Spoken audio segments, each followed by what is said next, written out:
ሰላም ጤና ይስጥልኝ ውድ የቻናሌ ቤተሰቦች፣ ዶክተር መሰለ ነኝ የጽንስና ማህፀን ስፔሻሊስት ሐኪም። በዛሬው ፕሮግራሜ በኦፕራሲዮን ከተሰራችሁ በኋላ ስለሚያጋጥመው ከፍተኛ ራስ ምታት ይዤላችሁ ቀርቤያለሁ። እናቶች ግማሽ ማደንዘያ ተጠቅመው በኦፕራሲዮን የሚወልዱ ከሆነ አንዳንድ ጊዜ ከፍተኛ የሆነ ራስ ምታት ሊያጋጥማቸው ይችላል። ታዲያ ይህንን ቪዲዮ ጊዜ ሰጣችሁ ብታዩት ድህረ ወሊድ ላይ ስለሚያጋጥሙ ራስ ምታት መፍትሄ ሀሳቦችን፣ በተለይ ደግሞ በቤታችሁ የምታደርጓቸው ቀለል ያሉ የመፍትሄ ሀሳቦችን ዘርዘር አድርጌ ይዤላችሁ ቀርቤያለሁ። እንደተለመደው ቻናሉን ለሌሎች ተደራሽ እንዲሆን ላይክ፣ ሰብስክራይብ እና ሼር ማድረግዎን አይርሱ።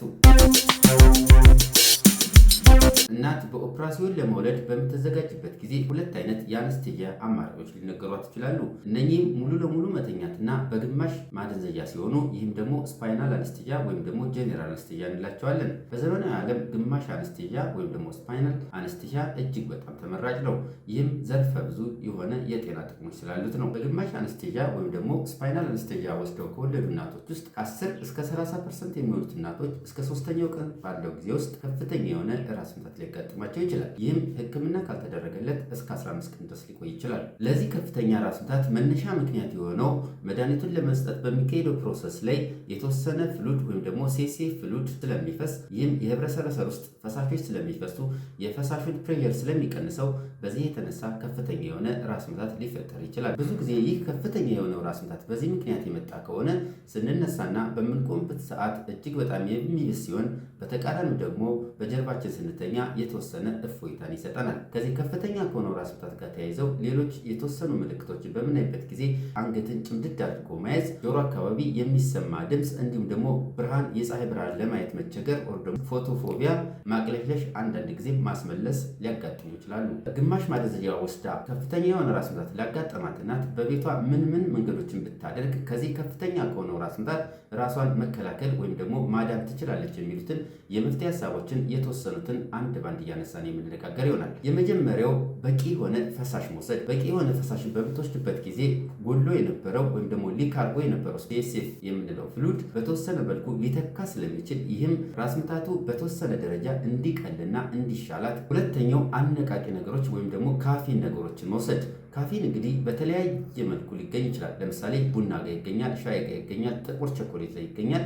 ስለዚህ እነኚህን ካፊዎችን መውሰድ አሁንም ለራስ ምታት ፍቱን መፍትሄ ይሰጠናል። ይህም የሆነበት ምክንያት ቬዝሎችን ኮንስትሪክት ስለሚያደርግ ወይም ደግሞ ጭንቅላት አካባቢ ያሉትን ብለድ ቬዝሎችን ወይም ደግሞ የደም ስሮችን በተወሰነ ደረጃ ስለሚያኮማትራቸው አሁንም ራስ ምታቱ በተወሰነ ደረጃ ቀለል እንዲልና እንዲሻለን ከፍተኛውን ሚና ይጫወታል። ሶስተኛ በቂ የሆነ እረፍት ማድረግ።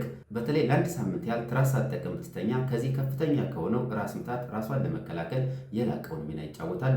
ስለዚህ በኦፕሬሽን ከተሰራላችሁ በኋላ ግማሽ ማደንዘያ ከወሰዳችሁ ለአንድ ሳምንት ያህል ትራስ ባትጠቀሙ እጅግ በጣም እንመክራለን።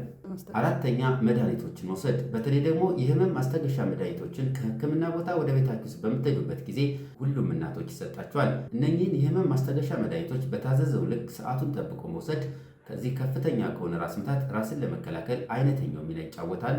አንዳንድ ጊዜ ግን ከህመም ማስታገሻ መድኃኒቶች በተጨማሪ ሌሎች ተጨማሪ መድኃኒቶች ሊያስፈልጉ ይችላሉ።